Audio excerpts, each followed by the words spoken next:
Hey, what's going on, guys? My name's Slickmoth, back again with the video, and today we're going to be going through my top 10 favorite characters in the entire Arkham series. That includes all 3 games and the comics. Now, some of these characters you may not know very much about, or they may be in the games very briefly. Of course, I imagine many of you have played like Arkham Knight and Arkham City and those video games, but if you haven't read the comics that kind of link all of them together and are additional and not required to understand the story, but they're still a good read and I recommend them, then you might not understand why I like some of these characters, because they may be in the games a minimal amount, but nonetheless I like them because I have read the comics and they make a lot more appearances in the comics and you see just a lot more of them.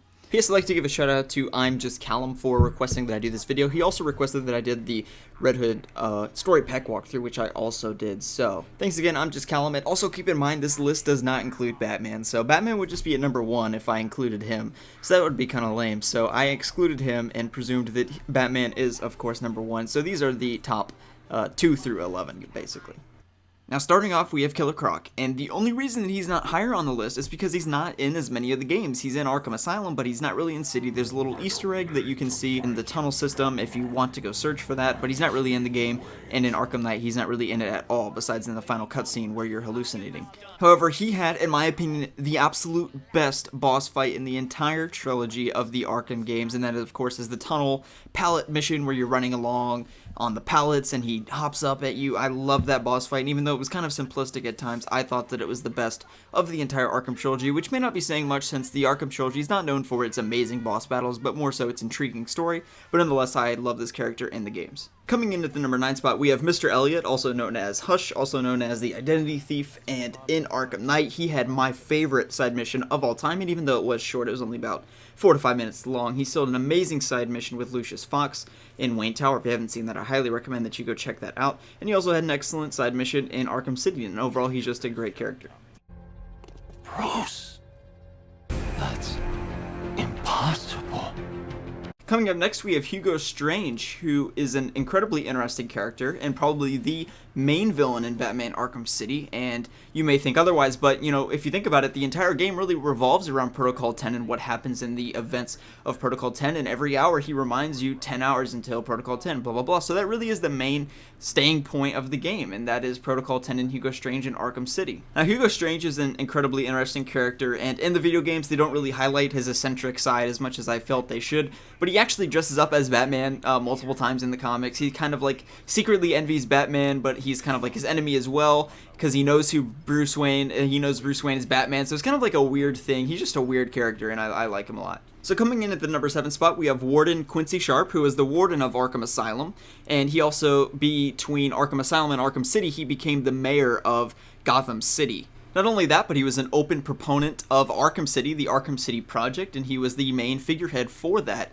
In addition to being a ruthless politician, he was also a serial killer, and if you do all the Amadeus Arkham audio file challenges and you unlock all the Amadeus Arkham audio files in Arkham Asylum, then you do uncover that as well. Next on the list, we have Catwoman, and we don't exactly know how Catwoman fits into the Arkhamverse. We know that she kind of has a thing going for Batman, but we don't know really to what degree.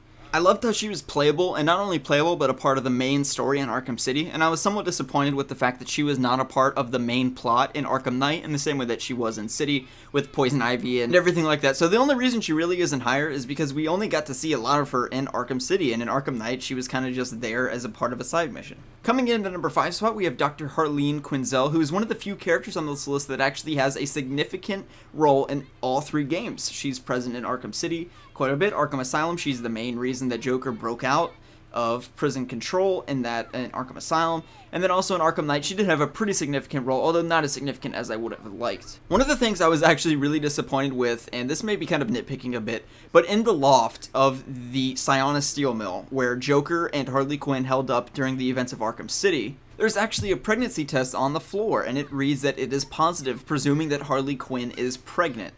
For those of you who don't know, Batman Arkham Knight takes place 1 year after Arkham City, so I found it quite lame how they didn't talk about that at all. Of course, it takes 9 months to have a baby, or whatever, so I guess the baby could have been born, but where is it? They didn't talk about that at all, and I know it was just an Easter egg. It could have just been like, cool, like, she's not really pregnant, but here it is for everyone to talk about, a bunch of you losers on YouTube like Slickmoth.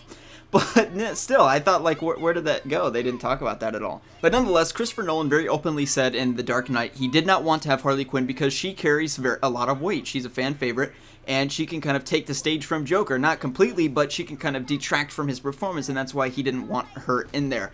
And they did a great job in all 3 games of not having that happening, but still having her as a mainstay kind of character. And she was incredibly pivotal in all 3 games. And I thought her, whoever was voice acting her, I don't exactly know who it was, did excellent all 3 times. Coming in at the number 4 spot, we have the mainstay right-hand man of Batman, and that is James Gordon. In Arkham Knight, he really wasn't so mainstay. In fact, after Barbara Gordon was kidnapped by the Arkham Knight, he was quite furious, and he threw the phone that Batman gave him on the ground, and he was really furious at him. Stay away from my family. I honestly didn't really like how he was so whiny. I feel like that's not characteristic of James Gordon. If he were to find out that Barbara Gordon, his daughter, was working for Batman, that would not really be his reaction. He would just be like, okay, how can we fix this? How can we find her? And of course, Batman was very kind of apologetic about it. He's like, we'll find her, don't worry. But I think Batman realized that it was kind of a heat in the moment thing, and he knew that Batman and Gordon were still allies, and that Gordon would never do anything to hurt Batman, which is why in the skyscraper scene, where Gordon goes behind Batman's back and creates a pact with Scarecrow to try to get his daughter back, Batman knows that if he's going to shoot him or whatever, any plans that he has, it's not going to involve Batman dying, and he trusts Gordon and Gordon trusts him. So it's a kind of mutual relationship, and it may not be the most loving one, but they're allies to the end. In the number 3 spot, we have no one other than Alfred J. Pennyworth, who, of course, is basically Batman's substitute dad. Of course, his parents died at a very young age, so Alfred filled in, and although he's, of course, in a paid position, I'm sure he's paid quite well for what he does, he certainly doesn't have to take care of Bruce Wayne and raise him as his own, and he certainly doesn't have to help him in his vigilantism. In all 3 games, he's assisting Batman in relaying him information and assisting him in whatever ways possible, which, of course, he doesn't have to do. So, in many ways, Alfred is Batman's most compassionate ally, which is why I think it's a no-brainer to place Alfred in the top 3 of the best Arkham characters. In the runner-up slot, we have the Joker, played by the amazing Mark Hamill. And hopefully, you guys were expecting this to be my number 1. You were hoping or expecting that the Joker would be number 1. And many of you may disagree with me on this, but you can probably guess who my number 1 is now. At this point that I've told you Joker is my number 2. But there's really no explanation necessary for this one. I mean, Mark Hamill, he never fails to deliver, and his best performance may arguably be in a game his character was not even alive for. I need you. In the number 1 spot, the best character in the Arkhamverse by far is without a doubt Barbara Gordon, also known as Batgirl. This is Batman's most loyal ally, and due to her association with Batman over the years, she has been, shot and paralyzed from the waist down, kidnapped by a psychopathic ex-Robin, and pushed off a 50-story building.